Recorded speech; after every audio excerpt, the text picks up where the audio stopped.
हरियाणा इनेलो sports cell के प्रदेश अध्यक्ष नरेंद्र मोर आज सोनीपत पहुंचे, जहां उन्होंने कांग्रेस नेता राहुल गांधी पर जमकर निशाना साधा।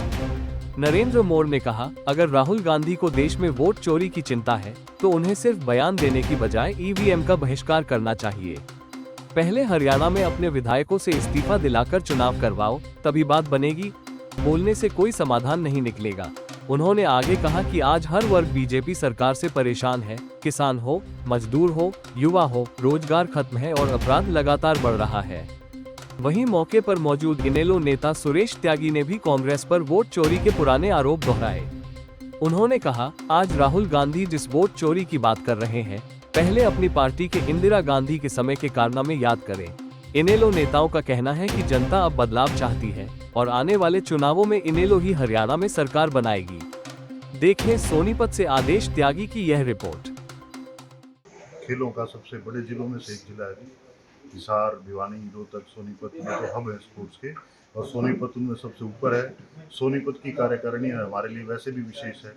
यहाँ पार्टी के कार्यकर्ताओं के हिसाब से भी, पार्टी की संपूर्ण कार्यकारिणी और पॉलिटिकली हिसाब से भी, स्पोर्ट्स के हिसाब से भी ये हमारा सबसे बड़ा हब है सोनीपत। वोट चोरी तो या तो हो रही है तो पूरे देश में हो रही है, और नहीं हो रही तो कहीं भी नहीं हो रही। तो हम तो यही कहेंगे, राहुल गांधी जी को अगर लगता है वोट चोरी हो रही है तो फिर ईवीएम का बहिष्कार करवाएं पूरे देश में, और कांग्रेस पार्टी पूरा विरोध करे, पूरा इंडी गठबंधन विरोध करे। तो फिर तो हम मान लेंगे भाई ठीक है, उनको लगता है वोट चोरी है तो वो विरोध कर रहे हैं। दूसरा, वो हरियाणा से मुद्दा उठाया तो उन्होंने हरियाणा के अपने सारे एमएलए को रिजाइन करवाए और कहें कि दोबारा इलेक्शन कराए, इलेक्शन कमीशन बोलने का और क्या तरीका है। उन्होंने कह दिया, लेकिन उन्होंने रास्ता क्या बताया आगे? वो तो 6 महीने बाद निकल जाएंगे विदेश। आगे क्या? इसके आगे एक प्रश्न ये है कि आपने कह दिया कि वोट चोरी हो गई, आगे क्या? तो फिर अभी भी होएगी। आपने रास्ता क्या बताया उसका? तो उसका रास्ता तो यही हुआ ना कि ईवीएम बंद कराओ।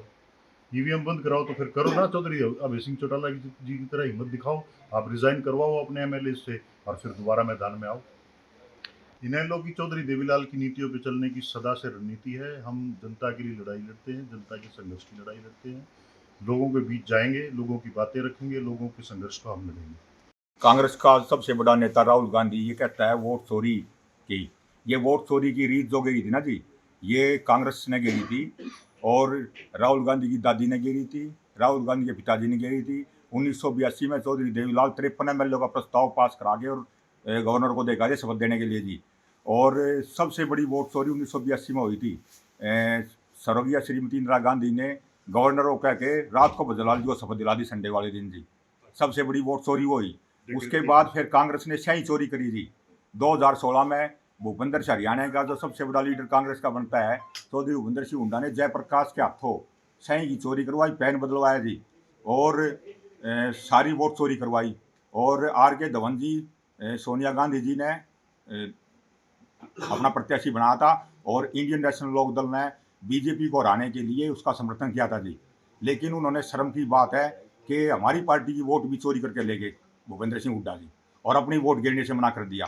और राहुल गांधी जी को तो आदत पक गई जी चोरी की। अब भाई कहने की, अब 1 महीने पहले अपने मुंह से अपने राहुल गांधी जी कह रहे थे कि कांग्रेस में कुछ वोट चोर बैठे हैं, और उन्होंने ये कहा था कि कांग्रेस में कुछ साइलेंट जो कांग्रेस को घुन की तरह खा रहे हैं वो नेता है, और आधुनिक नेताओं के हाथों में हरियाणा की बागडोर सौंप दी थी दोबारा। तो राहुल गांधी जी की जबान पर इतने बड़े लीडर है, कौन विश्वास करेगा?